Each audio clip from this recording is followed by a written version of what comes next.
On this episode of the Star Wars Time Show, Matt and Nick both return after a short hiatus. They'll deep dive into the latest Maul Shadow Lord updates, including the episode titles and new trailer. They'll also share some new insights gained into Starfighter's potential Force user, and they may even have some answers about John Boyega's return to Star Wars. Punch it, Chewie.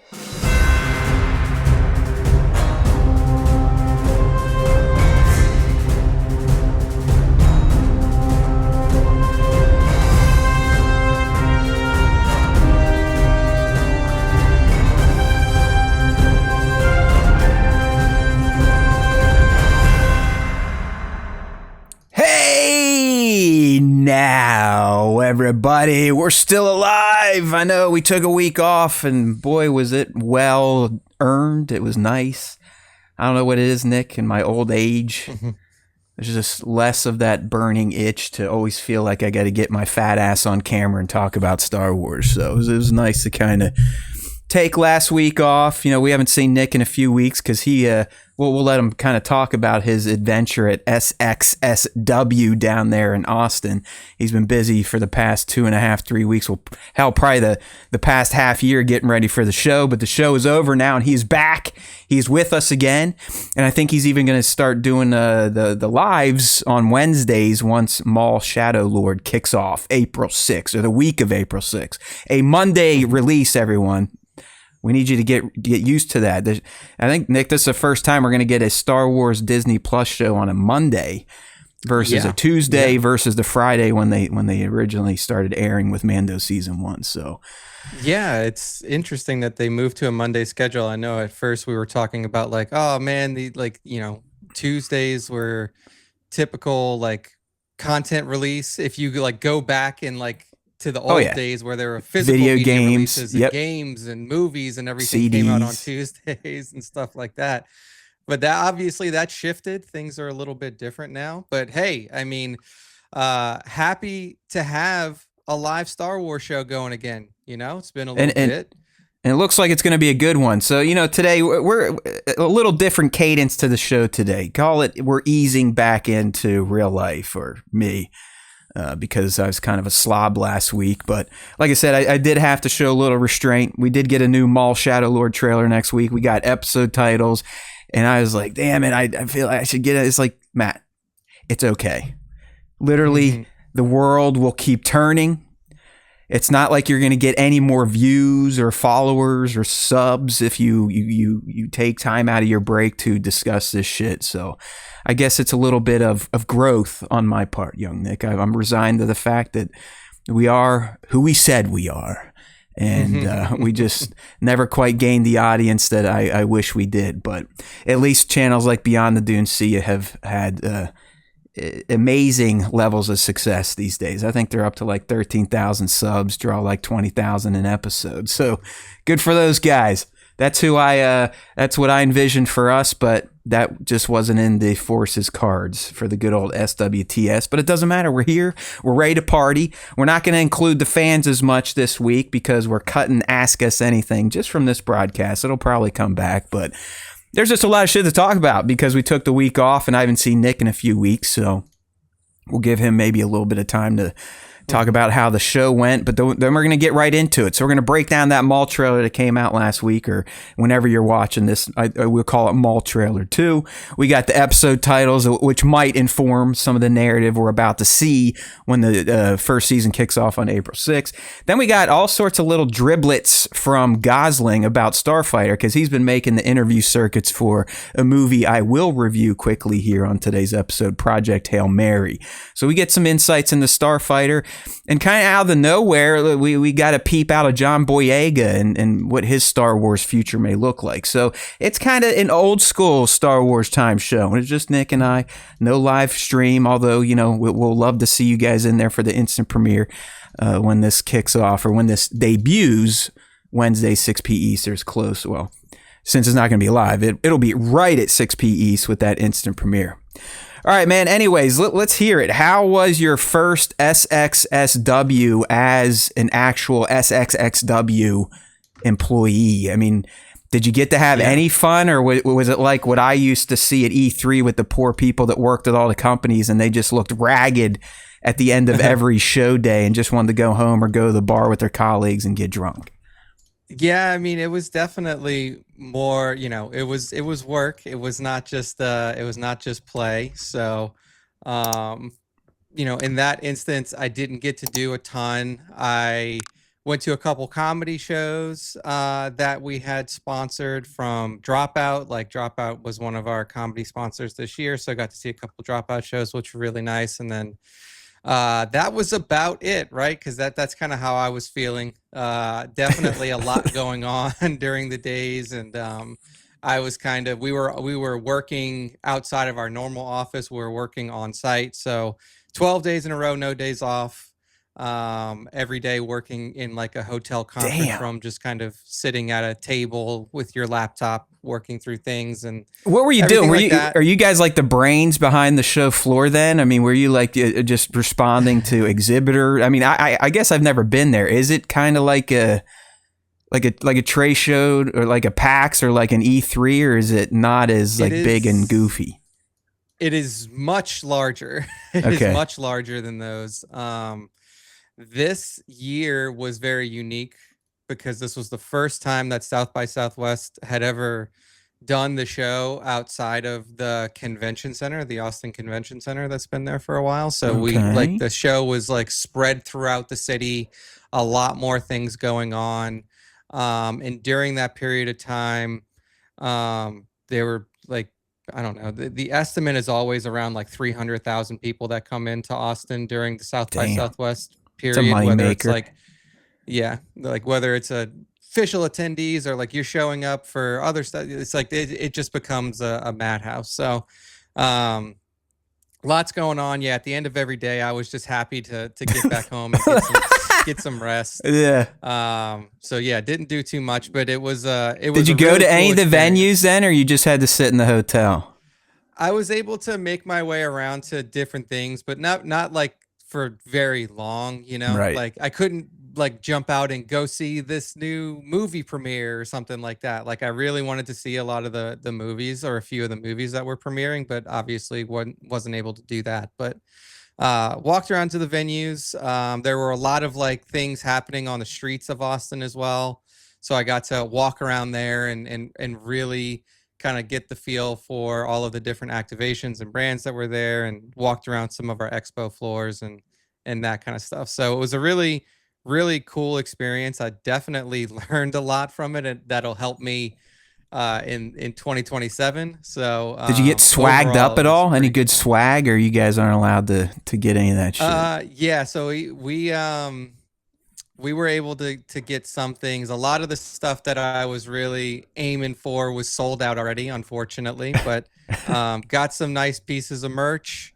And overall, yeah, I think I got out pretty happy with my haul. So solid. Yeah. Do you think that now I'm kind of putting two and two together, do you think that's why last week, was it because of you guys that we got not only the Maul Shadow Lord trailer, but we also got Dune 3 and the Spider-Man trailer? Was that because of SX, or was that just coincidental timing? I think it was just coincidental timing. We didn't have, I mean, at least as far as I know, there were a lot of celebrities in town, but none of them were like specific drops that happened because of South by Southwest, at least that I know of. Right.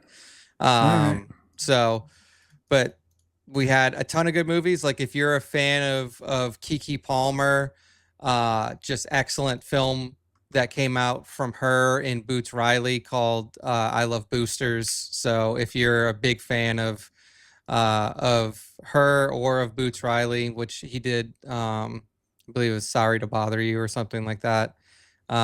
Lots of good movies there to see, or that movie was great to see. And then there was also the new Gaten Matarazzo movie that came out. He's the kid that played in Stranger Things, called Pizza Movie, and apparently that's super hilarious. And this is like, it's kind of like a Cannes, right? Like they're not really releasing. It's more just as a screening for press and whatnot. Yeah. It's world premieres. Premieres and U.S. premieres are typically what happen at South by. So the public can buy tickets to it. Like if you're a badge holder for South by, which anybody can buy a badge to go to South by. If you have a platinum badge or a film and TV badge, you can get in to see the films as well. So it is open, but most of them were, as far as I know, were world premiere. So it's the first time they were being showed anywhere. So all that's right, well, pretty cool. There you go. There's your insider view of the SXSW. It's become so big, Nick has a full-time job just to support it, which is excellent. So, all right, well, there's our man on the street. So, like I said, we typically, after we do a little bit of bullshitting around, catching up, we'll get into Ask Me Anything. Not happening today. So we're going to do a slight pivot. We're going to get right into a little pop culture talk because we did have some pretty big movie releases last week, young Nick. And the one that I was really eager to see and did get to go check out on the preview night or the Thursday night, whatever you want to call it these days, is the latest Ryan Gosling film, Project Hail Mary, based on a book by, I think his name was Andy Weir. I have not read the book because, you know, that's me. I am reading these days, people. They're not just words and shit anymore, but I'm slow. I'm old. And I'm going way back to kind of the godfather of sci-fi era and Isaac Asimov. So I'm finally mixed up in the robot novels, Nick. I've got through all the 7 Foundation books. So I got through iRobot, and now I'm into some of the more of his short stories before I really kick into the robot trilogy. But I've heard a lot of great things about this book. We've got people in our Discord fighting about the book versus the movie. Yeah, I'm talking about you, Spencer. I'll let you know what opinions are true or not true. All right, pal? But anyways, hey, speaking of our Discord, we do have an open link down here in the description of this video if you want to come and shoot the shit. We've got a little active community in there, and by little, it's like 3 or 4 people. So it's you know, tried and true for the SWTS type of flow. But I found this movie to be excellent. This is good sci-fi. Now, Nick, I don't know if you've seen it or if you're a book reader, if you have plans to see it, but I went in. Definitely going to. Okay. Have you read the book, or you're like me? I am in the middle of the book, so I have not finished it yet. Got it. I was told to finish the book before I see it. Yeah. See, I get it. You know, books are always better. There's more detail, blah, blah, blah. I think I'm kind of like an opposite of that type of person. I don't mind seeing it in moving pictures and then going back and reading the book. I kind of like doing it that way because maybe my brain is challenged and isn't good at creating what these people may look like or what the ships may look like or space and blah, blah, blah. So I kind of like having that information. I mean, it happened to me with Fellowship of the Ring. It happened to me with the Game of Thrones franchise. I watched it and then read, and it enhanced it for me that way. I'm kind of ass backwards, if you will. But I went into this with zero knowledge. I wasn't even watching the fucking trailers, so I knew nothing. Absolutely nothing outside of, you know, it's a movie about the end of our world because of something, and this dude has to sort of like Interstellar figure out a way to fix shit. And I love that I approached it that way, even just not watching trailers, because some of the things that happened about halfway in, I just was not even expecting or prepared for. And I think that really kind of added to the awe factor. And I don't want to say like the shock factor, but just like okay, this is a narrative beat I did not see coming whatsoever, but I dig it. And by the end, I was fully invested in the characters and the relationships being formed. Might have got a little emotional when some of the things were happening with Ryan Gosling's character and this other stuff I really don't want to even reveal, just in case, you know, you people are like me and know nothing about the book or the movie, because I really do feel like it just hit that much harder. But for a sci-fi film, you know, an end of the world, we got to save ourselves, long shot type of movie, I thought it was fantastic. I really have zero complaints. I guess my biggest complaint, and I really do like the song, but I cannot get Sign of the Times out of my fucking head. The Harry Styles song, because there's a great moment in the film that it was an excellent use of that song, and if you listen to the lyrics and the shit they're dealing with and the things humanity are facing, I don't know, it was a nice little cherry on top, if you will. So I get it, book readers, it didn't go into the science hardcore, but listen, we're talking about a movie versus a book, and I think most people would be okay if the movie wasn't 4 hours long to explain the science of what's happening in our galaxy and how it needs to be fixed. So 2 thumbs up. Highly recommend going to see it either in IMAX or Dolby Atmos. It's just absolutely beautiful.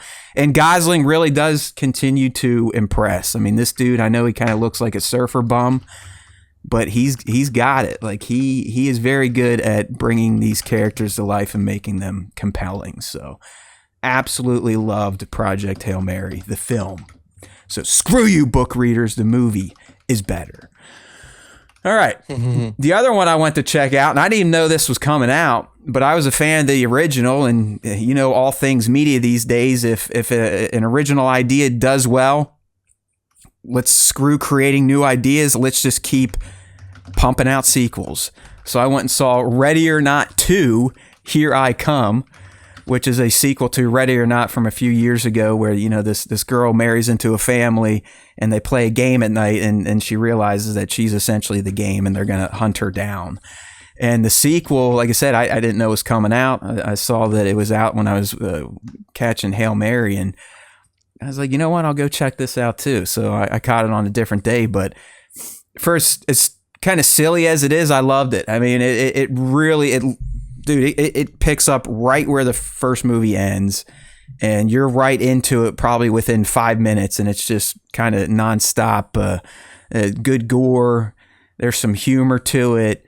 The lead there, I don't know if this is Hugo Weaving's kid, but she's pretty damn good. The other girl that was in there, is that Weaving's kid? Samara Weaving? Is that? I believe is so. There any Actually, relation? That movie premiered at South by Southwest, and she was here for the premiere. But yeah, I think she is related to. I don't know. I mean, if she is or is not, doesn't matter. She's a beautiful young lady, a great actress. Like I said, there's some comedy in here. There's some good gore in here, and it's one of those things. It's like, I don't know. It's almost like a champion of the little people, screwing the 1%, the Illuminati that we now know is controlling the world. Like, let's be real. It's out there. We have the Eastine class, if you will. I don't like saying those words anymore because we're all being watched and information being built about each one of us. So you got to be careful. But anyways, two good movies last week. Highly recommend them both. Both worth a trip to the theater. Ready or Not 2 and Project Hail Mary. Very nice. All right, dude. We call ourselves the Star Wars Time Show because there is always time for Star Wars time, and let's get to it. So, you know, this might be old news to some of you diehards, but we did get a new Maul Shadow Lord trailer next week, as well as, you know, another post from StarWars.com that sheds some insights into it. But more importantly, we also got the episode titles. So I think the way I want to do this, I want to recap some of the new information we got, and then we'll go through the trailer scene by scene, talk about some of the dialogue spit out there. And then after that, maybe read the episode titles and make guesses at where, you know, maybe where a lot of this trailer footage is coming from. All right, my man. So here we go. This is straight from Lucasfilm over on StarWars.com. We got a nice little write-up in addition to a new poster. The poster's great. It kind of champions the show's look that, to me, Nick, it almost feels like living watercolor. You know what I mean? Like, this animation style is completely different. It's different than Bad Batch. It's different than Rebels. It's different than Clone Wars. But it's looking pretty cool. But one of the things I thought was kind of neat was we have our man Filoni talking. He's being interviewed in the article, and he talks about Maul's storyline after the end of Clone Wars, and he goes on to say, hey, Maul is a character that's our responsibility. George and I had some talks about Maul over the years and what his plans for Maul had been, and so I felt it was a way of honoring that future that we're going to have and finally bringing some of it to light. So I think that's kind of cool. It's a little interesting nugget of information that this Shadow Lord series very likely contains some Maul story ideas that the maker himself was kicking the tires on. So this isn't like something that Dave and team just pulled out of their ass. It sounds like, Nick, they were kind of informed by George's notes, and Dave and his new team are doing their best to I guess, honor that. Maybe this is, and we talked about before, maybe this is why, Devin Azara is a Twi'lek to kind of check that Darth Talon box. But I guess it's cool to know that George, even though he killed this motherfucker in the first movie, he loved him so much that he brought him back, but he also charted a future for him beyond even the Clone Wars series. Yeah. I mean, I think that he obviously realized at a certain point that he fucked up when he killed him initially, and he was like, you know what, I gotta figure out a way to get this guy back into the fold. And it also seems like Star Wars is slowly just becoming like Lord of the Rings, where it's like, oh yes, like the notes that George left, we're using unfinished tales, like man. just like the unfinished Dave is Chris Tolkien. The letters. Yeah, like everything like that. So it like we're slowly getting into that world where it's like, oh, even though George isn't here, we have all of these other, we have George materials that we can use and things like that. And I'm very interested to see how everything goes and like how, like how long they can get this series to last. Cause that was something that I was talking about earlier, is like, I'm really excited to see a series like this that is a little bit longer, that isn't just like 2 or 3 seasons. I want something to essentially try to replace Clone Wars, and I'm hoping that's what we get with Maul. Yeah, I don't know if we'll get 7 seasons, but hopefully at least does a Rebels and gives you 4. I mean, I think 4 seasons is a good amount of time. That'd give you 40 episodes of content to cover. But, who knows? We don't know where this thing's going, but like I said, it's informed. Some of this stuff, at least tonally, maybe lightly when it comes to the narrative, George and Dave were talking about years ago. So I love that. Dave goes on to kind of explain the way they decided to make the animation look and why it does look different, Nick. He says, I wanted the style to be a bit more aggressive, a bit more edgy, a bit more painterly than everything we had done. I wanted the renders to be reflective of Maul and his aggressive nature. Everything's a little bit more chewed, a little bit more expressive than it was in Bad Batch and Clone Wars before it. So it's an extension of that style, but just a little bit more intense. So that makes complete sense that, because this is a series about Maul, that they actually wanted the animation style to reflect his aggressiveness, his edginess, which, hey, this is what artistic people do. You know what I mean? I mean, those types of ideas always kind of amaze me. It's like, hey, let's fuck with the animation and make it look different because we want it to honor the main subject matter, if you will. Yeah, I think it's smart to do that. I think that if you were to keep the same animation style for too long, then people would start to kind of fatigue of it. I think that in general, like, it doesn't feel completely different than like what we saw in Bad Batch and what we've seen in other Star Wars animated, but it definitely has the flair and it has like the subtle changes that make it feel unique to Maul. And I think that that's what's important. I think like having something that feels like, oh, okay, this isn't just like a copy paste of, the Maul that we saw in Clone Wars or the Maul that we saw in Rebels or something like that. Like it has its own personality and its own feel to it. So I think that was a super strong move. That'll help it stand out. And just, not only for us, but for everyone else, here's your main cast list. And this will come in handy for the breakdown. But, obviously we got Maul. Yeah, big surprise. He is the billboard, if you will. But the Jedi that we're going to meet in this, and they are going to be a little disillusioned, and one is a Padawan, and one may well be lured to the nefarious side by Mr. Maul, and that's going to be Jedi Padawan Devin Azara. We're also going to meet Jedi Master, and I love, this is one of the best names they've come up with, Iko Diodaki. Jedi Master Iko Diodaki. He's like that little lizard guy that in this new trailer you see talking to Devin.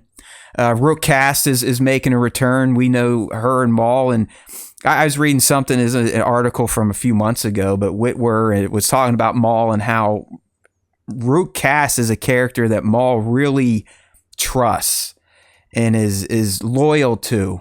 And, if you know some of the Legends tales, I think it was Rook and Gar Saxon are the ones that actually break Maul out of prison and bring him back to Mandalore so he can kind of finish doing his thing there. So she'll be in there. We've learned the name of the Zabrak brothers we've seen in the trailers. They're kind of the orange variety of painted clown-looking Dathomirians. We're going to have Icarus and Scorn, kind of digging those names. Apparently, Nick, there's going to be a scoundrel called Luti Ivario. He looks similar to the alien that Jedi Master Iko Diodaki is, but I can't really confirm that yet. But then the local Janixites, I guess that's what we'll call them. These are going to be, I guess, the good guys in quotes, because if you remember from our last trailer breakdown, or if you've read anything about Janix is it's not a lawless planet, Nick, but it's a planet untouched by the Empire, but it also kind of operates in the gray, where it does have a security force, but it also has a bunch of, criminal shit taking place, and they just all kind of have a deal like, hey, let's keep things kosher between ourselves. Let's not make a big hustle and bustle, because the last thing we want for both of our types of factions is the Empire catching wind of us and coming and kind of, setting up an occupation force. So these characters, this is going to be led by the police detective, Captain Brander Lawson, who I met, Nick, I before the week off, I did give my recap and review of the first Maul comic, the prequel comic, and it sucks. It was pretty terrible, but it does. You do get to meet Brander Lawson and his droid or partner, Two Boots. But in the show, we'll also meet Lawson's son, Riley.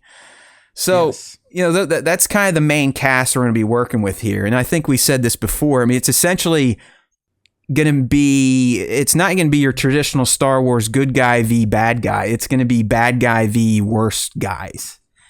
Yeah. And I'm really interested to see how it plays out between these characters, like these, what you would assume would be opposing characters, right? The Jedi character, sure, and Maul, like Iko, Dio, Daki, and Devin.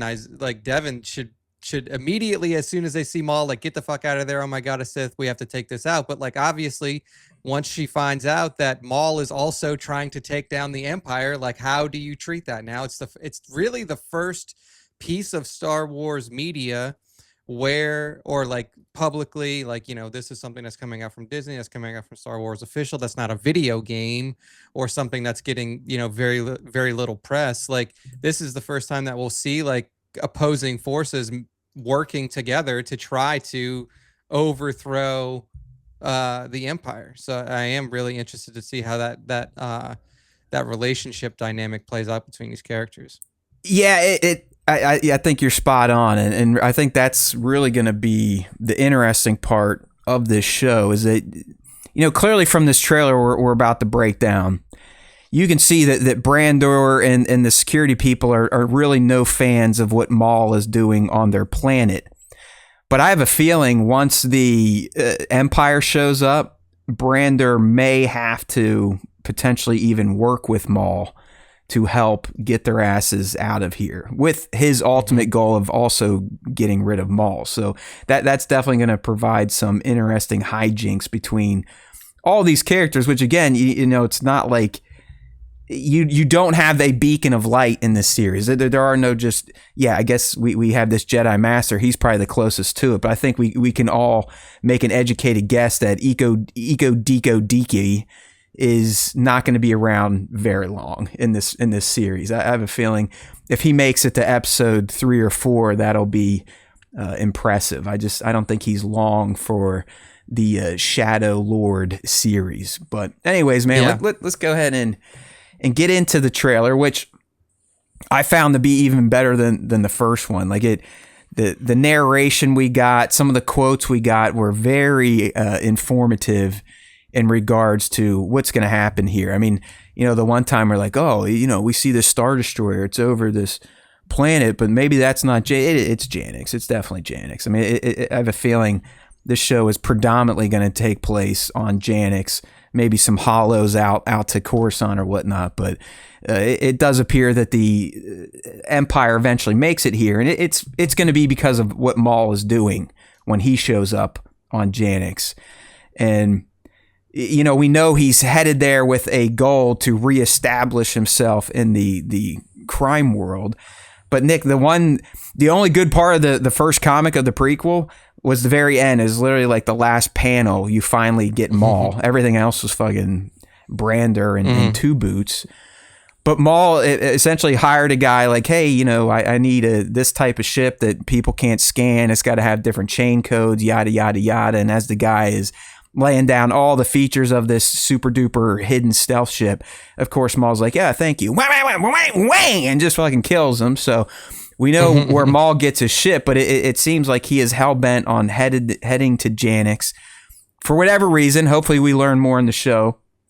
Maybe if Marvel and these idiots actually put out the prequel comics starting at the end of last year, we would have got all that stuff told to us. But no, the prequel is now going to run alongside the actual show once the April comic drops. But Maul is coming here for a reason, and I think it's probably to square up with some of his old syndicate buddies and let them know, like, hey, you guys thought I was gone. Guess again, I'm back, and I'm going to get back to the type of business I was doing with you all when you guys thought that I was taken out during the end of the Clone Wars. So, all right, let's get into this. I tried to capture pretty much any new scene, which there was a lot of them in this trailer, as well as some of the dialogue. So yes, closed captions are on there for you old people.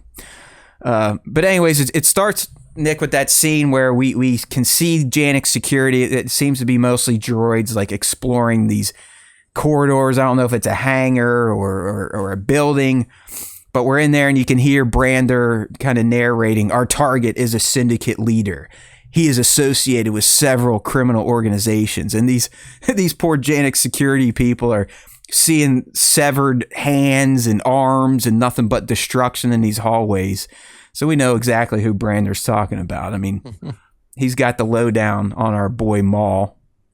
He even goes as far as to saying, like, hey, he's also proficient with a laser sword. And that's right, when you get some of the action beats from the trailer, which to me, Nick, the action in this animated series already looks peak. Like it seems like it's already going to just completely stand out from the action we saw in the Clone Wars and in Bad Batch. Don't you think? Yeah, I mean, I think that for a show like this that's going to focus so heavily on a character that is known for brutality and his fighting style, like you need to step the action up a little bit, especially in comparison to like Bad Batch, where you didn't see as much lightsaber combat, you didn't see as much force users style combat on there. So yeah, I mean, from what we saw, the combat looks like it will be a highlight here. And I also had heard that Sam did a bunch of motion capture for Lucasfilm. Oh, really? Look at him. He's stealing everything from Ray Park. God damn it, Sam. Just let Ray latch on to something, okay? Come on, man. That's a good one. I like that. Yeah, I mean, I love that while Maul is technically going to be our hero character, our protagonist, if you'll allow me to use that with a character like Maul and knowing his intentions, he's not going to be portrayed as a good dude whatsoever. I mean, he will probably spin himself when he's making his argument to Devin, like, hey, you and I, we need to kind of work together because, yeah, fuck the Empire. The Emperor is the reason for all my pain, and he's the reason for all your pain and the loss of your order. So he's probably going to make the same pitch to Ahsoka, but he learned from that mistake, and that he just failed to realize how much love, if you will, she had for Anakin. I think he really was expecting her to be like, yeah, you know what? Fuck these Jedi. They screwed me over. You've been screwed over by Palpatine, so let's link up and kick both these assholes to the curb. But I like this show. It's going to be dark, and you're not going to see any puppy dogs and ice cream. You're not going to see Maul really saving anyone or anything unless it serves his ultimate goal. And that's just a different kind of a different narrative flow than Star Wars fans are used to, right? I mean, we're used to go good guys. So I think that's what's going to make Shadow Lord stand out. So anyways, the trailer continues on. You see Maul just waylaying these people. This is probably after his initial arrival on Janix. Like I said, it looks like they're infiltrating a base of some sort, a hangar, who knows, but they don't seem to have any problem dispatching the Janixites, if we're allowed to call them that. So, the next shot we get here, we hear Maul saying, "The Empire tried to kill me." And you can see a Star Destroyer hovering over, which is probably the top of Janix, because we've learned in the past that not so much like Coruscant, but Janix it's kind of built into a crater on their planet. It's not like Janix is nothing but cities upon cities upon cities. But most of their civilized world, their developed world, is in a crater, and you can see some of the skyscrapers kind of cresting it. So it's pretty clear, Nick, that whatever Maul probably does in episode 1 or 2 is going to send signal flares up to his enemies, aka Palpatine and the Empire, and they're about to fuck with Janix's empireless ecosystem. Yeah. Yeah. So I'm interested to see, I'm really interested to see like how much like spotlight is going to be put on like Janix as a planet, or is it really just going to be kind of like you're sticking in the dark underworld and following Maul along, or if we're going to get like a larger view? Because based off of how it's described, it almost seems like it's similar to like the planet that we saw in Kenobi, right? What was the planet that he went to where he was like with all it's like Daimyo or something like that. I don't know. Daimyo. No, that's what Boba Fett called himself. That was the Boba Fett thing. But yeah, I mean, like it seems like it has like this kind of neon style vibe that was very similar to that or like the 1313, the underworld of Coruscant. It's seedy, it's shady. So, but I it does feel like Janix is going to be the main setting. I don't believe once Maul gets there that we're going to be following him around on missions around the galaxy. I think he's going there for a main purpose. Mm-hmm. He's going to do whatever it takes to achieve that goal, and some of those maneuvers are going to warrant a visit from the Empire, who realize like, oh shit, this guy is still kicking around out here. Like he's been cut in half. He's been locked up by the Emperor himself. He took over a planet. We thought the Republic had taken control of him, and then Order 66 happened, and he still makes his way out. So anyways, all right, the Empire tried to kill me. And you can kind of see that, we're bringing in those TK troopers and Gen 1 ATSTs. They're probably going to be patrolling Janix, which is going to be brand new for all the people of Janix, because at least for the first, I'm saying this is about 3 years into the Empire's reign. Whitwer said a year.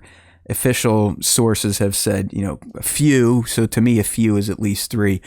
But either way, whatever Maul does, he's bringing some shit to the world of Janix, which is obviously going to get Lawson fired up, the main police guy we're going to meet in this series. Maul goes on to kind of talk about the Empire and his disgust for them. He says their betrayal demands consequence. And it's like, I feel like, Nick, that some of these quotes Maul's giving are probably going to be a part of his pitch to either his team, but more than likely probably to Devin. Like, hey, we might have been on different spectrums before, but the Empire is so bad, you need to hear me out. It's just it just goes on, the Maul kicking ass. His arrival here. It looks like he's going to be taking on the Pikes at some point. Nick, I'm going to go out on a limb and say, I think probably his main motivation to go to Janix is to deal with the Pikes, who probably sucked up some of his syndicate power after he disappeared for a few years. What do you think? Yeah, I think he's like definitely trying to consolidate power back under his umbrella, like getting past some of the roadblocks that are in his way to like really make the Shadow Collective like this all encompassing type of criminal organization that he'll be the head of. So yeah, I mean, I think that really aligns pretty well with the expectation and like what we thought we would see from this series, right? Like we always thought it was going to be like, hey, Maul is coming back. We know that he's going to dive back into the underworld. We also knew that he kind of abandoned that for a while he was trying to end the reign of Palpatine Yeah. and try to get back up. So I think that like this is the first spot, right? Like maybe season 1 will be all Janix focus, and then we go somewhere else from there. Yeah, it just, for whatever reason, he's got an axe to grind with the Pikes in particular. And I'm guessing, knowing what we know about them, seeing them in the Book of Boba Fett, seeing them in Clone Wars Season 7, they definitely felt like one of the more shadier criminal organizations out there. It's almost like the Hutts, kind of like the mob, operate. They have their own code of conduct, where the Pikes, they seem they'll get mixed up in anything. And I think Maul's probably going to take a little umbrage with that. And who knows? That's my guess. But it seems like he's going to Janix to teach them a lesson and let them know, like, yo, the bitch is back. Okay, I might have had to like hang low after Order 66, and I escaped with my life from the Jedi in the 332nd. But you guys remember who I was before all that happened. I was the syndicate leader. I was the one pulling all you guys together and getting shit done. I did take over Mandalore, so much so that the Republic had to send a whole battalion there to take me out. But it does seem the Pikes are number one on his shit list. All right. So, again, he's talking about the Empire. Their betrayal demands consequences.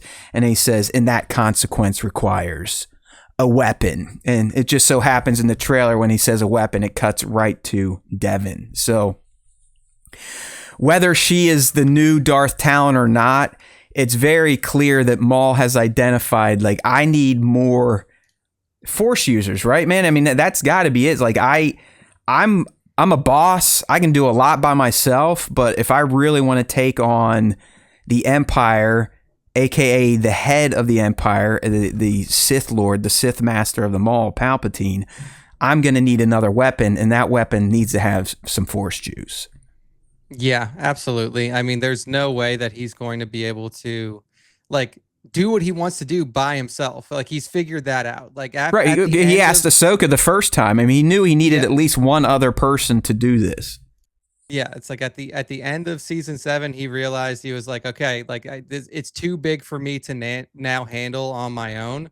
So let's like try to. At first, he was like, let me try to get Ahsoka and let me get her on my side. We may be able to do it, just the two of us. And now he realizes, like, no, I need a lot of people on my side. I need a ton of people out here who are like, whether they're just listening to me because I am their leader, or people who also have similar interests to me of taking down this empire. Like, let's build the forces up as much as he can, and this is definitely the first step towards doing that. And she's going to be an easy mark, and we kind of get some foreshadowing in this trailer. I mean, listen, she's a Padawan. When Order 66 went down, she saw what it did to her order. She sees what the Empire is doing to the galaxy.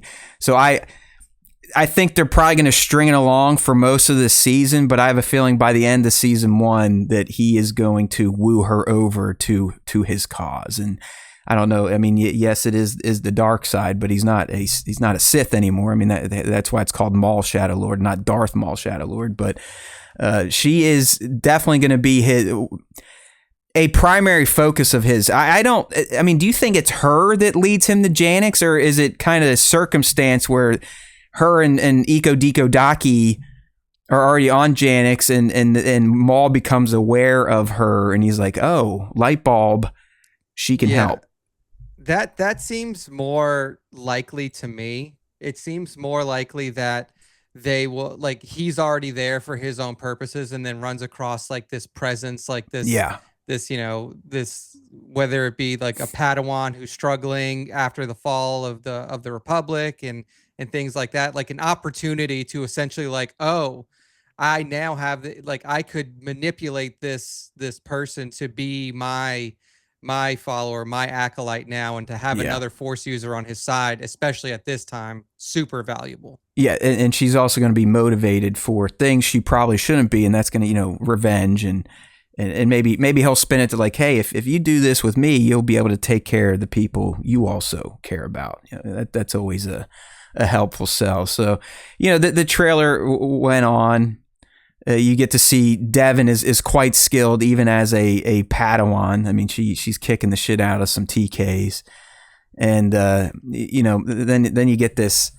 It's almost like Maul captures her because he's like walking down this dark hallway, and he says "together," and you can see the camera goes behind him. It's a great look. You see like a shadow casting on the bridge, and she's all caught off guard, leaning back.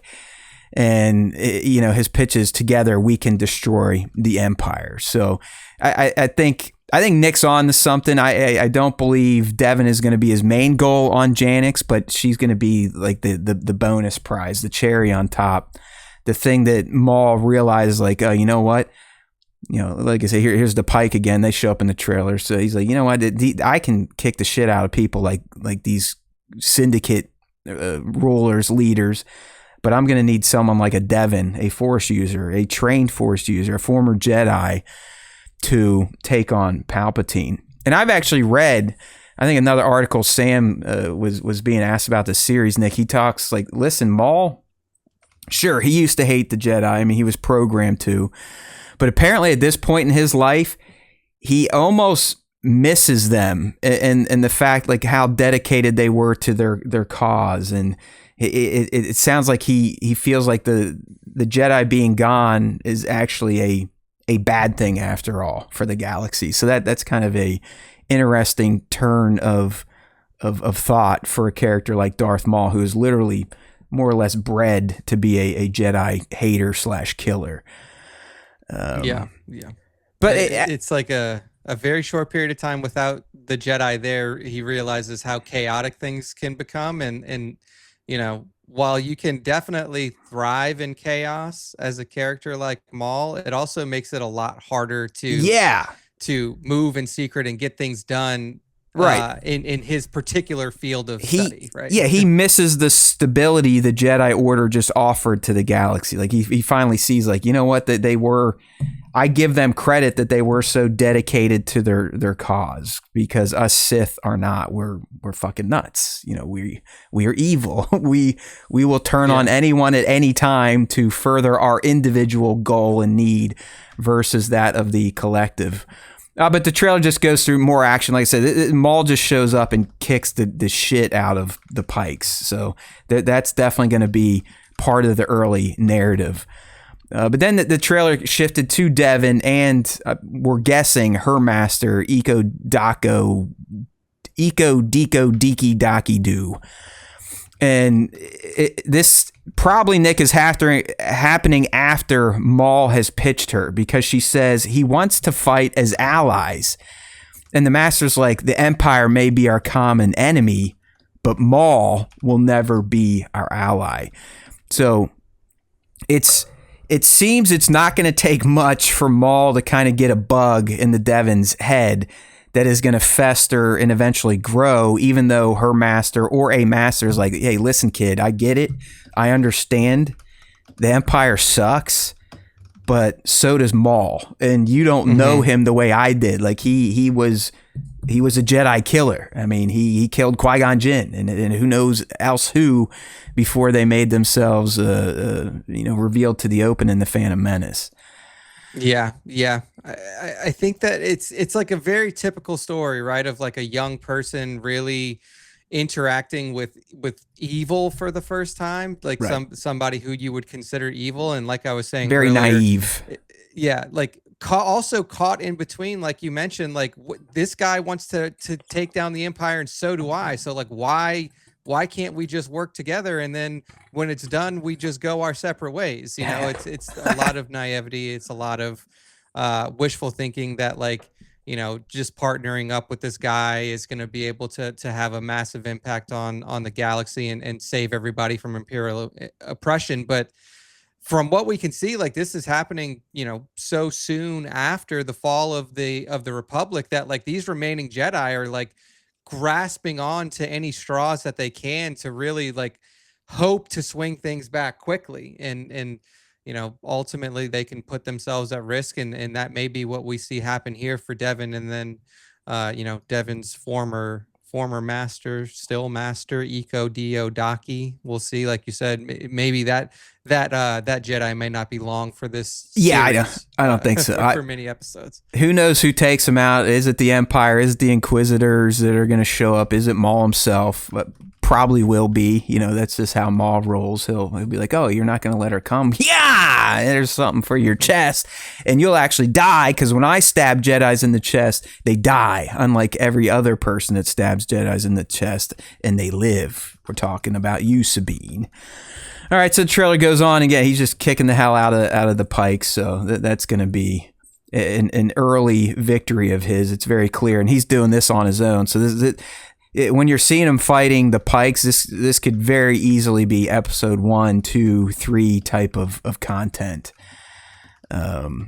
So now we get, I believe the quotes shift back to the Janix police force, the female there. She's like, we need to find him, whatever it takes. And she's talking to Lawson. And then you get a shot of it. We've got the Zabrak brothers here, Scorn and Icarus. One of them, we don't know if it's, I'm guessing it's Icarus. He's got, which is more or less a Gatling gun, but Star Wars style. And it does appear there's going to be more Mandalorians with Maul than just Root Cass, because you can see one stand next to her brother, and it's definitely not her. So they're either going to meet him on Janix, or they'll team up before. I actually think from the previous trailer, it's a meet and greet where Maul's lackeys are already going to be on Janix for his arrival. And that's when, the shit's really going to get nasty for the people of Janix. I mean, look at that. You got to love Icarus just like, lighting shit up. He looks like the Terminator shooting people from the, what's it called? What was the company that made the Terminator chips? It's not Sensodyne. That's a toothpaste. No, what was it? No, it's oh shit! Damn it! See, man, we're getting old as fuck. Our brains are broken. But it's Cyberdyne. Cyberdyne, right? Yeah. Man, I got to quit doing drugs. Cyberdyne is actually the name of a real company now too, I think. Wait, they probably lifted it from Cameron, so hopefully he's getting his royalties. But yeah, like I said, you can tell it's this police lady. Who knows if she's the captain, or I think he's Captain Brander Lawson, so maybe he's running it, or at least part of it. It doesn't seem like it from the comic, because he's getting interrogated by what I would call internal affairs in the prequel comic. Mm-hmm. But she's saying like, hey man, this is escalating out of our hands. So it seems early on that whatever Maul is doing on planet, it doesn't take very long for him to disrupt the regulated disorder that they're used to on this planet. Yeah, that's why my initial thought was like, how long can he really stay here without essentially being run off or fully taking over the underground on this planet, right? Because like Maul isn't necessarily at this point the most subtle person in the world. I think like over time he may grow into a little bit more subtlety when he has a little bit more security around him. But right now he's trying to make as many waves as possible, and the waves that he makes typically come with violence. So he's not going about this Splinter Cell style. I mean, he's very aggressive. You can see, when she's talking about like, hey, shit's getting out of hand. They're like, they set up those trip wires that were, crashing air vehicles. We get the next quote. It says the Empire will want answers, and it looks like I think this is the ship Maul commandeers, but he's headed towards. It looks like a castle, almost a base, and I really think this is going to be maybe the Pike's Fortress on Janix, if we are staying on Janix, because it's kind of got their green hue, that aesthetic that they roll with. And right when she says the Empire wants answers, that's when the trailer shifts into like, yeah, the Empire's definitely going to show up on Janix, and they're going to lead with. Which now I believe the guy in the crow mask is now Nick being called the 11th brother.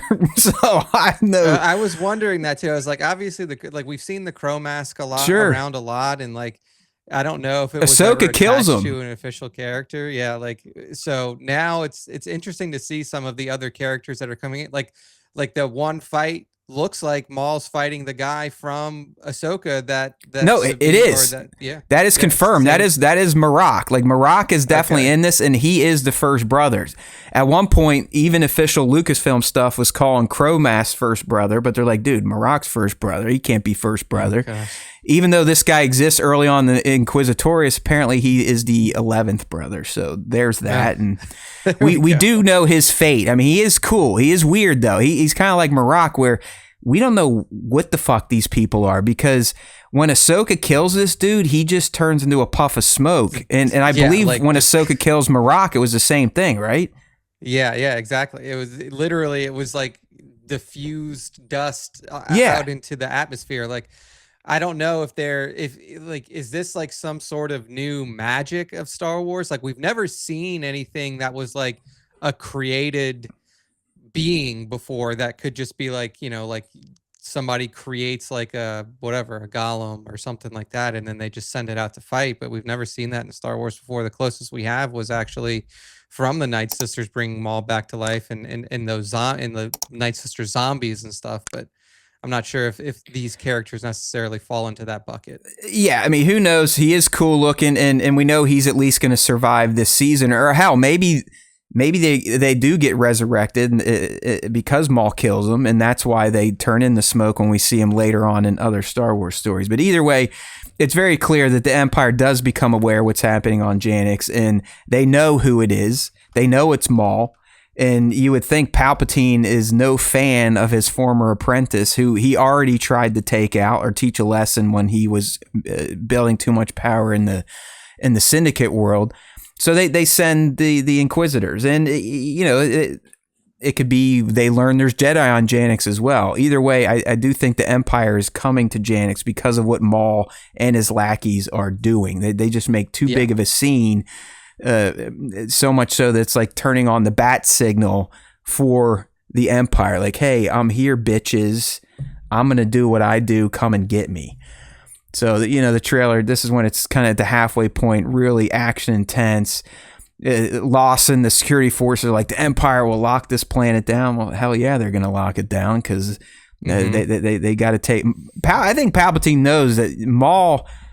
While he might have been his lapdog when he was a part of the Sith Order, don't you think Palpatine has a high level of respect for him at this point in time, even though he wouldn't come out and say it? Respect? That's the thing about Palpatine, right? Like, he doesn't respect anyone, but he understands that Maul could be a problem.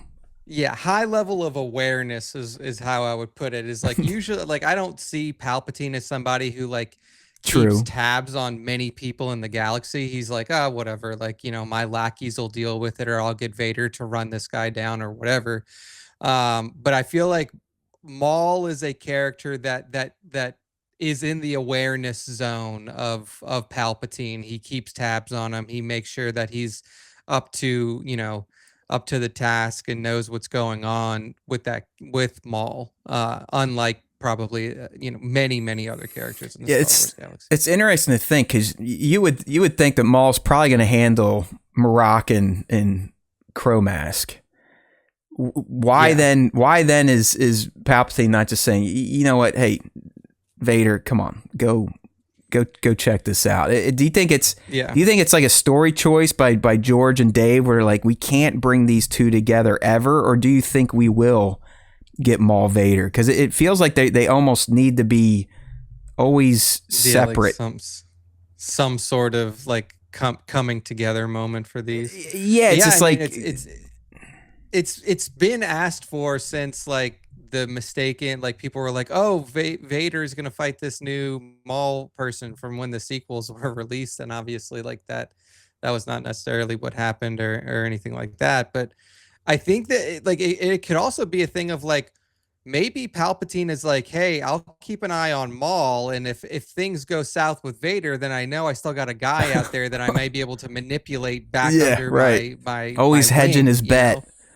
Yeah, it's interesting to think, because you got to think Vader is still fairly broken at this point. He's still scattered in the head. Anakin ain't quite the hard ass motherfucker we meet in the original trilogy yet. So if we did have a Vader v Maul in this series, I think a stalemate is very understandable if they fight. If not, Maul getting the upper hand and at least being able to get away, or maybe even maim the walking robot guys. So and possibly that's why they want to keep them apart, because Vader is Vader, and you can't ever really, unless it's Palpatine, show that he could be dominated by another Force user. So we'll just have to see. Anyways, in the trailer, Marok's there. It seems that obviously the Empire's showing up on Janix, and it looks like they go right to Lawson. I mean, he's got him in an interrogation room. He's got his hands on his shoulders. He's trying to shake him down for information. We get more action scenes just showing off how Devin is a skilled combatant. Marok confronting Devin just says, "Jedi, where is Maul?" It's like he's not. They're so concerned about Maul, they're not even taking on their whole reason for being in the galaxy at that point in time, which is to kill Jedi. I mean, he's just like, you know what? I see you. I get it. You're a Jedi, but you're a twit. Where is Maul? That is It does seem that the Inquisitors being sent to Janix, their number one ultimate goal is Maul over anything else. Yeah. I think right now, especially like a little Jedi like Devin, like that's not gonna send out some of your top Inquisitors. You're probably gonna either like lean on some lackeys to take care of that, or you're gonna like just kind of wait and see on it. I think that once Maul makes his big stink is definitely when attention turns in a more serious way. And he is just a bigger threat. Like you have to imagine that there's intelligence on him too. Like the ISB probably is feeding information that they've gotten from spies or other people in their network about what Maul is aiming to do, right? Like if Palpatine just thought that like, oh, this guy's just, trying to start his own criminal syndicate, he probably wouldn't give as much of a shit. But like he knows that Maul's ultimate goal is to take him down. So correct. As soon as he is on the radar, he's like, all right, send the cavalry, or at least send some of our best guys to see if we can get this taken care of. Yeah, because it does seem, and it's been clear in interviews or whatnot, like Maul has got a hard on for Palpatine. Like this guy ruined my life. I mean, he's the reason everything's screwed up. He's the reason the galaxy's screwed up. It never really was the Jedi. It was this dickhead.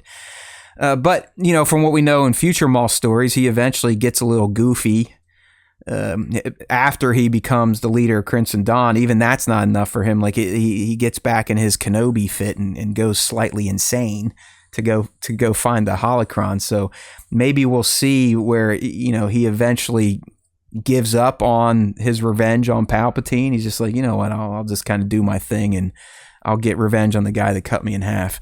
Either way, the trailer goes on, where is Maul? I'm right here. And, it looks like we're going to have a great multiple duels between Maul and Marok.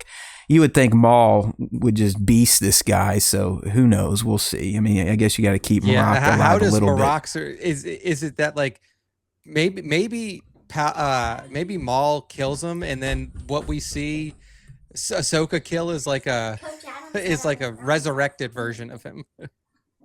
Sorry, kid just showed up, came back from lacrosse practice. She did another great job. Very nice. Highlighted by the coach. Team captain. I know, team captain already. So team captain. She's kicking butt. All right, good to see you, buddy. I'll be up in a little bit. Love you. We get more trailer, and they're fighting on some sort of train, and this may be the first time it looks like Devin and Maul are going to team up, and they're teaming up against Marok. And, I don't think they're going to kill him, but they're definitely going to get away, or at least get him off their backs at this point in time. And the next quote we get is Maul looking down at Devin, just saying, "Let us have our revenge." And then the trailer just kind of trails out into just more action scenes. We get another look at that bridge scene we saw in the first trailer, where it looks like you've got the Empire squaring off against Maul and whoever he's built up in his faction at that point. The brothers are going to be there, Scorn and Icarus. Rook's going to be there. TKs are going to be there. It looks like we're going to have a great choke point fight on this bridge which is more than likely happening on Janix. Maul's going to be fighting Crowface at some point in time. And, we get the next quote from Devin. We're not going to take out the whole Empire. And then you get that great montage of Maul taking on an ATST by himself, which is just awesome. He just runs up, chops its ankles, throws his bow saber up there, splits it in half, and there's just a great pulled out camera shot of little tiny Maul walking away from this big dead ass pre-chicken walker. So we're going to see him Force Unleashed, which is very fitting considering Sammy Boy is the new Maul, aka the OG Star Killer. And that's that for the trailer. I mean, it was a really good trailer. I think it started to help us, allow us to better formulate what this narrative is going to be about. And Maul's going to Janix for a reason, more than likely to get revenge on the Pikes or other syndicates that might have encroached on some of his territory after he had to go away for a bit. But then he's probably going to find this Padawan and see that she is going to be his key to taking on the Empire, aka the Emperor. He hates the Empire, but public enemy number one for Maul in this series most definitely is going to be Palpatine. So really can't wait to see where things go. I mean, like I said, we have the episode titles now too. Not that we're going to spend a ton of time on that, just to, for the sake of this Star Wars time episode. We like to keep these to an hour and a half or less. But here we go. So first episode, The Dark Revenge. I mean, I think that's Maul showing up and kicking the shit out of the Pikes. Sinister schemes, that's him probably identifying that Devin could be helpful to him and his other plans on Janix and for the future. Episode 3, which this will be on April 13th, we have Whispers in the Unknown. I don't know there. That will be followed up by Pride and Vengeance. That could be a sounds fun like one. Two of Maul's favorite words. Oh, yeah, I was going to say that's definitely going to be Maul at his best. But it seems by 420, when we get to the middle of the series, this is when the Inquisitors are going to be showing up and hunting him down, because Chapter 5 is titled Inquisition. Chapter 6 is Night of the Hunted. Maybe that's going to be the bridge scene. Who knows? April 27th, we're then going to have Call to the Oblivion and the Creeping Fear. That's a little bit of Devin questioning, what should I do? Should I team up with this guy, even though my master's telling me not to? And then the final 2 episodes coming out on May the 4th. This is more than likely why this show started on a Monday, so they could truly line up with May the 4th Hallmark holiday. We're going to have Strange Allies. So is this Devin and Maul, or is it something else? And then the last one is just called Finale, which means it probably has a real title, but the title, it would be too much of a giveaway, so they're just calling it Finale. There you go. All right. So I have one question about this. What do you think about the release cadence? So we're going to get this whole show in less than a month and 2 episode drops per week. That's the first time I believe we're ever getting a Star Wars show released that way. Well, I mean, Andor was even more aggressive if you think about it. It did 3 episodes and they were all an hour long. I mean, I'm anticipating these being traditional Star Wars animated lengths, so 23 minutes or so. Listen, man, as someone that still feels compelled to create content and stay on top of things and break shit down the week of its release, I like these more condensed schedules because it's all out there. I mean, it's like bing, bing, bing, boom, we are done. A month into it, we consumed all 10 episodes. We've talked about them. We've shared our thoughts, our reviews, our recaps. So I like it that way. I would say as a traditional fan, and who knows, I mean, this is all because of streaming culture now, but for old people like you and me that are used to OG television, I did kind of like a longer drawn out period. So I'm like in the middle. The consumer in me, the gluttonous consumer in me likes that this is going to be rapid fire, but there's also knowing that we don't have a lot of Star Wars content these days, I would like it to be dragged out a bit longer if I didn't feel the need to cover the material, I guess. Yeah, that's kind of how I felt as well. Like, I know what they're aiming for. It's like, hey, try to put it out to where if you subscribe to Disney Plus the day that it starts, then you are still subscribed by the time it ends. So It you seems give them anti-making everything in. money, if anything, right?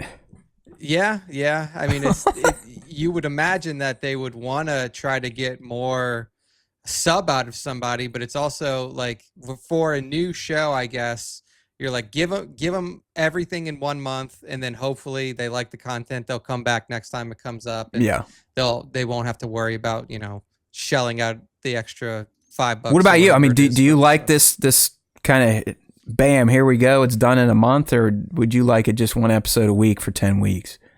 Yeah, I think I would prefer the one episode a week for 10 weeks just because it gives it gives us more content to talk about for a little bit Yeah, longer, good and point. it Yeah, you're feels like right. a Fuck it. I'm stupid. I take back everything I just said. You are right. Even though it would have encroached onto my vacation. So ultimately, I'm still glad it's ending early because we're already going to miss the Mando and Grogu movie because I'm going to be out for 2 weeks when it releases. So, but yeah, you're spot on. Like if this was the old days where we did the lives all the time and we could rely on an audience there, I would rather it last longer. You are correct.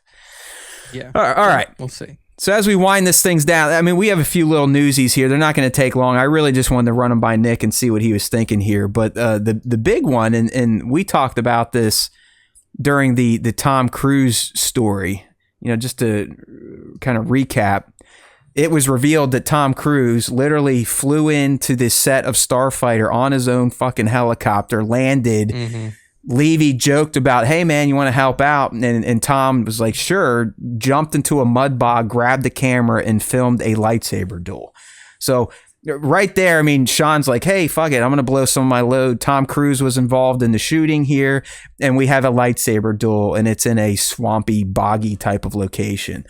So, last week or whatever, Ryan was out promoting Project Hail Mary. Gosling, he's the star of Star Wars Starfighter.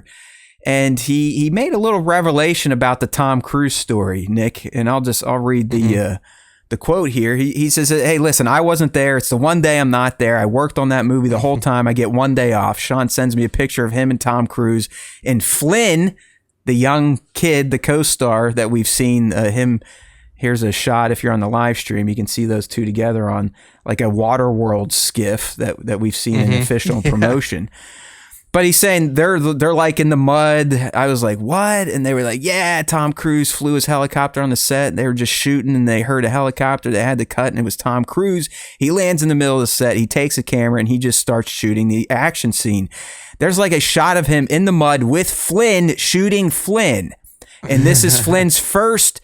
Anyway, I mean, it's not his first film, but it's like one of his films. It was an incredible moment, and I don't know why he waited for the one day I wasn't there. I'm going to hope that was an accident. So it's a good story by Ryan, but the meat here for us Star Wars fans is we now know one of the characters that was involved in that duel, and that is the young kid being played by Flynn. So that begs the question, Nick. And I think we've kicked the tires on this, that maybe Flynn was a Force user and Ryan Gosling, the Starfighter, is kind of on a mission to protect him. But we might have not been that far off now that we know that he is in this duel. I don't know if he has the lightsaber and he's dueling someone else, or if someone's trying to take him out with a lightsaber. But it was the young character that Flynn is playing in this duel. Yeah. I mean, it's interesting given this timeline and given the fact that like there aren't that many trained Jedi out in the galaxy, trained Force users out in the galaxy that we know of. It would seem strange that a small child, Flynn's age, is one, like a Force user, and two, a Force user who is proficient enough with a lightsaber to be able to actually use it in combat versus somebody. Obviously, there's a lot that's going on in the galaxy right now. There's, like Rey is on her journey to remake the Jedi Order in some form or fashion. And we know that in the galaxy in general, as denoted by Broom Boy at the end of TLJ, like the Force is starting to rise again. Like people with these abilities and things like that are popping maybe up he is Broom Boy. Could be. Maybe he is Broom Boy, but hell. no, they've. I'll read the quote once we get there. But they've come out again. I still don't understand the language they use. They're like, no, we're on our own timeline. We have no shared care. It's like, when you say you're on your own timeline, like, are we getting in the fucking multiverse type of shit, or are we just using that term incorrectly? You know what I mean? Like, what does it mean we're on our own timeline? You sit completely outside of everything that we know about Star Wars? I don't know, but I guess we'll find out. It's hard to tell. Like, we know it's post Tross. Like, we know it's post at least 5 to 6 years, because that so like, I don't consider that my own timeline, right? Like, I consider that like 5 to 6 years post Tross is like Rey should be up and running, right? Like, she should be out in the galaxy exploring, looking for people to join her academy potentially, unless there's like a story that fills in this intermediary where that delay, she's delayed or something else. Or,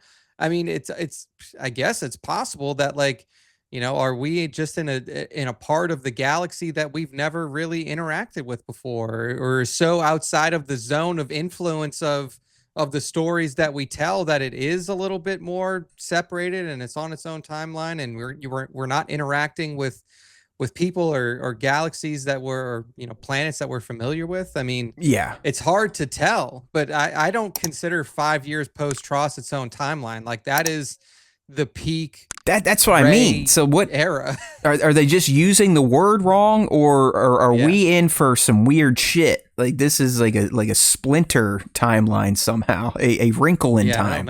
I don't know. Hopefully not. But here we go. Here's the next story here, and this one implies that Ryan himself might have contributed to a scene rewrite or an additional scene being added to the movie. So again, as he's out promoting Project Hail Mary, he was asked, like, hey man, give us some details about Star Wars. And here's what he says. He's like, there's a thing that happened on Star Wars. I was going to have to tread carefully, but I went to the creature shop early to see everything that they were building so that I could find ways to interact with them in the film, because I didn't want them just to be going by in the background. I found one very special one, a creature, that was, I think, meant to be background, and I asked if I could have a scene, and it ended up being like one of the most fun scenes I've ever done.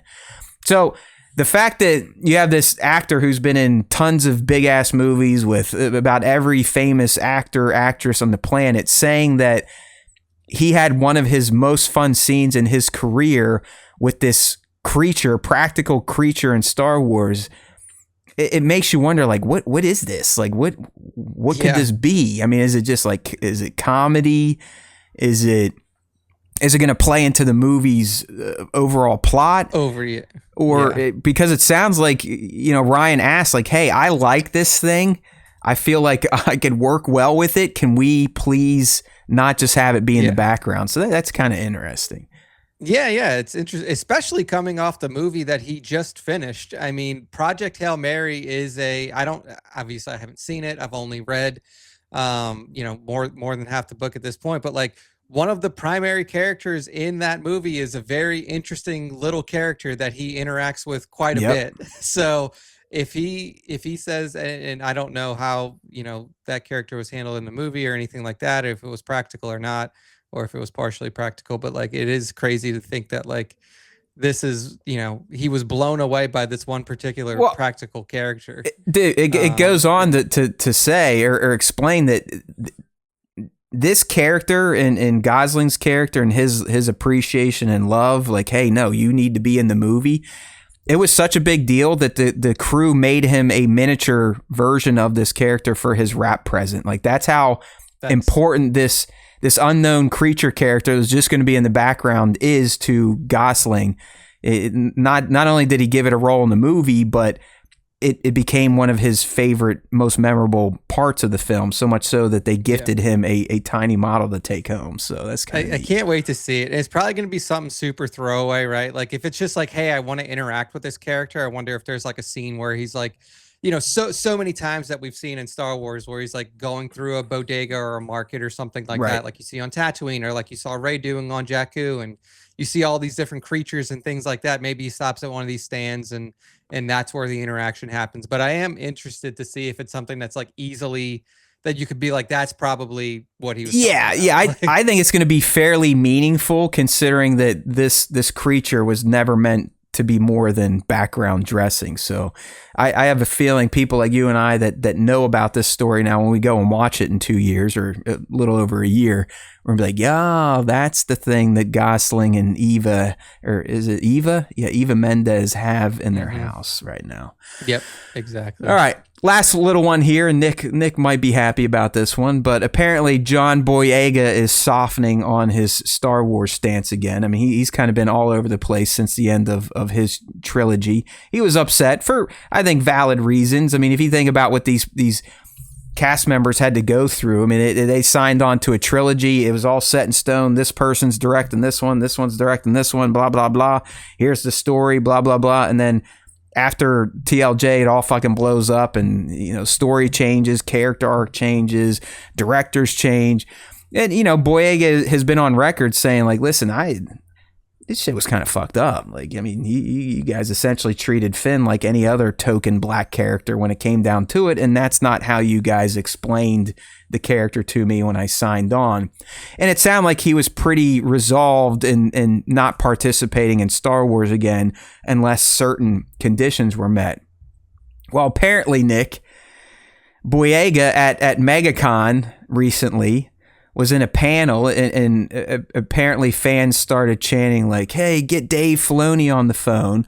And Boyega surprised them all by saying like, "I actually have, actually." So the news here is that John Boyega has been talking to the, one of the new co-leads of Lucasfilm and the chief creative officer, Dave Filoni, about potentially returning to that far, far away galaxy.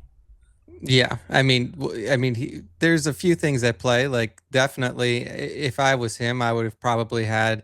And look, it's not just him. There were a lot of people who had negative experiences on the prequel trilogy.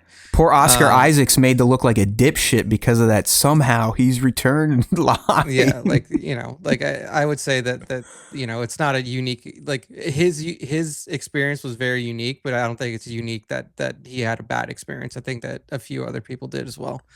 But what isn't unique is like, you never turn down an offer for a large sum of money to be in a movie at any point when they want you to return, right? Like, even Oscar Isaac, after everything was like, when they asked him like, "Oh, would you ever do another Star Wars movie?" Pay me. He's like, "Yeah, if I need another house." And it's like, like literally, he just said that. And it's like, as Disney, you're also not going to be like, "Well, no." I mean, like, one, he is a fantastic actor, and the work that he did in the series was good. And two, like, if you are planning to make content post Tross, like, you would imagine that you would want those three characters back. Like, you built that whole timeline essentially based off of like, these are the characters that are going to take over and then move Star Wars forward into the future. And if you only have one of them, then that makes it a lot more difficult. And I think that, maybe John has heard something that they can do right by his character. I would imagine that he has a desire to make Finn the character that he wanted him to be. Sure. And I think that Dave is at a point now to where like, he really just needs to be the best friend to the talent. Like, that's the position that he's in now. Like, he's not just writing stories anymore. He is working directly with talent. He's going to be a big part of casting these films. He's going to be a big part of creating the universe moving forward, which he really hasn't had to do before, right? Like, he was filling in gaps, and he was using a lot of the information that him and George had previously talked about before Disney had taken over. And now it's completely uncharted territory. So to have good relationships with John Boyega, with Oscar Isaac, with Daisy Ridley, and those main three, I would imagine would be a high priority on his list. Well, So and we know if they get their shit together, there was supposed to be a Rey movie, which obviously potential for Finn in that. But I think I know people like us don't forget, but that we still have the Simon Kinberg trilogy out there, which is it is a trilogy, and it's supposed to take place, I think, in the sequel timeline post The Rise of Skywalker. And if it's truly going to be another, even though they beat it down our throats that, hey, yeah, this is the end of the Skywalker saga, when it comes down to it, they're like, oh shit, we haven't movies out in years. Your main character Skywalker. Yeah, I mean, we made her become a Skywalker, so if we want to do another trilogy, yeah, we're back to the Skywalker saga, and you would need Finn for that. So we'll just have to wait and see. I mean, we don't have another Star Wars Celebration until 2027, so you're probably not going to get any big reveals until then. That's if anyone even goes to it. We implore you, unless they change their organizer to not support Celebration 2027. At least I do, and I think Nick would as well. Reed Pop is owned by a company that owns other companies that do some really shitty things to humans on this planet right now. So in the community, there's been a call to action to boycott Celebration 27 until Reed Pop is removed. I doubt they'll be removed, so just make Nick and I feel better and boycott it so we don't feel compelled to go to this one out in LA. All right, thank you. Yeah. All right, so we'll see how that goes. yeah, exactly. If there is even a 2027 at this point in time. All right, we don't want to get all depressed and sad, so let's close out this episode with our fan segment. We do it every time the SWTS hits the airways, either live or pre-recorded. This time, though, it's going to be slimmed down. We're just doing our top 5 Star Wars fan artist features. The best way to get involved, Instagram. Follow us, StarWarsTime.show. Use the hashtag StarWarsTimeShow. But more importantly, the only way to get considered for the top 5 is if you do ad tag at StarWarsTime.show. Either myself or Nick, depending on the week, will make our selections. And it just so happens that this time it was Nick's turn to do the picks. Nick, so who do we have in this week's top 5? To kick off this week's top 5, we're starting with Jedi Journal, Jedi_Journal on Instagram, and apparently this is the hot new fig, right, Matt? It is, man. You're seeing Kyle everywhere, aren't you?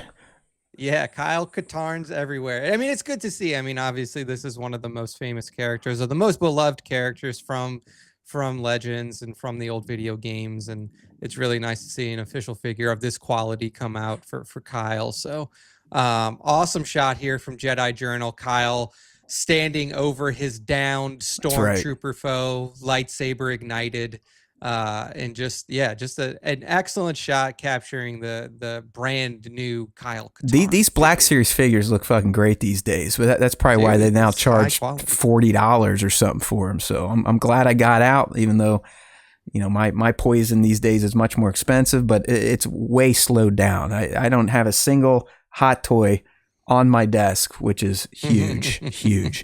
All right, Nick, who do we got next? All right, next up we have JZHZ6669, one of our favorites over here at the Star Wars Time Show. It's so good, dude. It's so good. Yeah, man. I mean, JZHG always making it look good, but what we see in particular here is some shots of our good buddy Wolf and some of the other clone bros from back in the day.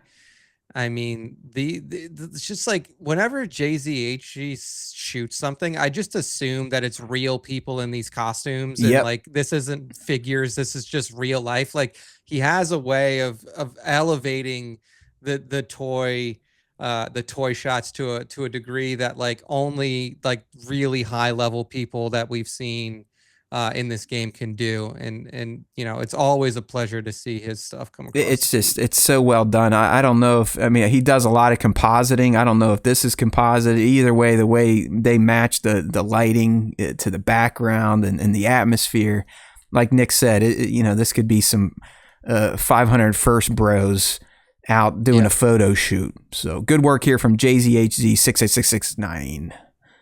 That's right. Next up, we have Anthony 501st, and Anthony 501st has given us an awesome look at the Ronin from Star Wars Visions. If you remember the short, The Ronin from Star Wars Visions, the one that we'll actually be getting a much longer look at in the near future, I believe. So black and white shot just to follow along with the art style. of that particular, or those two particular shorts from Star Wars Vision season 1 and season 3. And then the nice color pop there with the red lightsaber, also similar to the short itself. I do like kind of the color bleed they're doing here. And it's just a cool figure. And I am a liar. I have purchased a few Black Series figures lately. You know, I had to get Khmer, and then the Ronin was definitely one of them, because it's a black and white figure with the red blade, just like you'd see in the series. So good work here from Anthony_501ST. All right. Next up, we have Kill Cutter Photo. Kill Cutter Photo. I mean, this one's fantastic. Which one of these doesn't belong? There's two of them, but honestly, they all look like they belong on Endor, right? So, what we're taking a look at here is a multiverse mashup. We have Chewbacca and Wicket from the Star Wars universe. We have Alf from the TV universe, and then we have Gizmo from the Gremlins universe, and they're all here on Endor, ready to protect their home planet. Maybe all of them are from Endor, except for Chewie, obviously. I would watch this shit, man. Like, I would like to see the adventures of Chewbacca, Alf, Wicket, and Gizmo. I mean, it's fantastic. They look like they're meant to be together. Exactly, dude. When I saw this, I was like, "Oh my god, all of these characters go so well together." Like Gizmo, like we have for sure seen an Ewok with that coloration, same as Gizmo, the white brown, and Alf literally just looks like he's Chewbacca's fatter, shorter brother. And I bet they both like to eat cats. I mean, we know Chewbacca liked himself some porg, so I wouldn't put it past him that he eats cats like Alf. So it's just great mashup here from Kill Cutter Photo, all one word, over on Instagram. That's right. And to close out this week's top 5, we have a look at Khmer and then some of the Jedi that he may have been fighting back in the High Republic days. We see a young Dooku figure here, and then we also see Mace Windu there in the background, taking on both of them at the same time. I'd say it's a creative timeline shot, because this was still 80 to 90 years before this is the Phantom Menace. So either Khmer has extremely long life, or the other two do, something like that. But it's a fun shot here, fun imagination, a little bit of a dialogue here from Calro Debro. I did not say that. Calro_Debro on Instagram says, Khmer says, the Jedi will fall. Vernestra showed me they are not virtuous and must be purged. Dooku says darkness. Acolyte season 2 script. There we go. It's leaked. The script is leaked. Only light can do that. And then Mace Windu says Vernestra is facing the consequences of her actions, as will you. So very good. Fun shot here. I mean, obviously, we're big fans of the Acolyte on this here channel, so it's fun to see some of the theory crafting and our woke asses put together. Yeah, that's right. Two white woke mofos over here. Sorry that we liked awesome lightsaber fights and a really interesting villain. Next time we will not like those things. Exactly. But that's it. That's the end of the top 5, and that's the end of our show for this week. So we Matt, did it. Go ahead and close All right, people. It was good to be back. Hopefully you gained some new insights into the land of Star Wars, because that's what we're here for. There's always time for Star Wars time. Don't you forget it.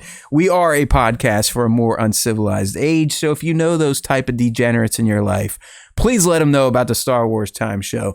We might not be live every week, but you can guarantee, unless we're taking a break, you're going to see some sort of SWTS Wednesday, 6 p. East, or as close as we can get, youtube.com/Star Wars Time Show. Don't you ever forget, my friends, if you watch, listen, follow, pay homage to the Star Wars Time Show, the Force will be with you always.